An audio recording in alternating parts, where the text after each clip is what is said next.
સુરતના આઈટીપી પ્લાન્ટમાં 4 કામદારોના મોતના મામલે મૃતકોના પરિવારજનો અને સ્થાનિકોમાં ભારે રોષ જોવા મળી રહ્યો છે। સ્વીમેર હોસ્પિટલ બહાર બીજા દિવસે પણ મોટી સંખ્યામાં લોકો એકત્રિત થયા સ્થિતિ તંગ બની હતી।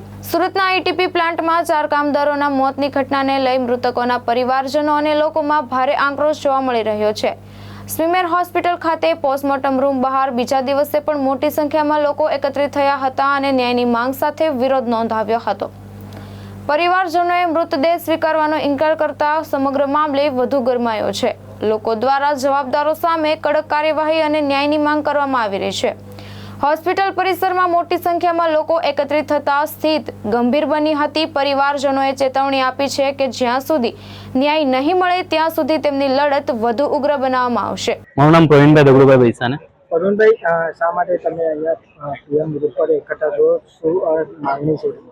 અમારી માંગણી એ છે કે શેઠ અહીંયા આવે, અમારી સાથે વાત કરે, અને બીજી વાત, જે મૃતક થનાર છે એ તો મારો ભાઈ હતો, એમનો એકલતો એક સહારો હતો મારા કાકાનો, એ જતો રહ્યો છે। હવે એમના પછાડી કોઈ નથી એમને ધ્યાન રાખવા વાળું, તો પછી આગળ એમનું થશે એનું એ જ છે।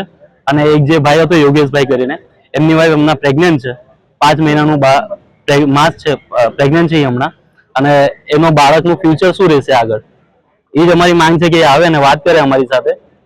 તમારી માંગણી નહીં સ્વીકારાય તો આગળ શું? આગળ અમે ડેડ બોડી સ્વીકારશું ને ત્યાર સુધી આવે નહીં ત્યાર સુધી અમે અહીંયા જ ઉભા રહીશું ધરના પર। જી, આપનું નામ? દિલીપ કે સિરસાટ, દલિત સમાજ આગેવાન। દિલીપભાઈ, તમે અત્યારે પીએમ ગ્રુપ પર એકઠા છો, શું માંગણી લઈને અને ગઈકાલે જે ઘટના બની અશ્વની કુમાર પોલીસ સ્ટેશનની હદમાં રીતિ જ્વેલર્સમાં, જેમાં શ્રમિક અને કામદાર વર્ગના 3 વ્યક્તિઓનું મૃત્યુ થયું છે ઉગલામણના કારણે, અને તેના બાબતે અહીં પોલીસ દ્વારા અમને ખાતરી આપવામાં આવી હતી કે ભાઈ મુખ્ય આરોપી તરીકે તેના જે સંચાલક છે તેનું નામ નાખવામાં આવશે અને એફઆઈઆર દાખલ કરવામાં આવશે।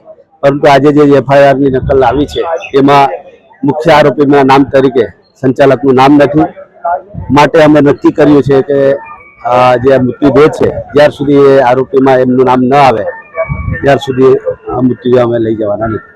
તમારી માંગણી નહીં સ્વીકારાય તો શું રણનીતિ?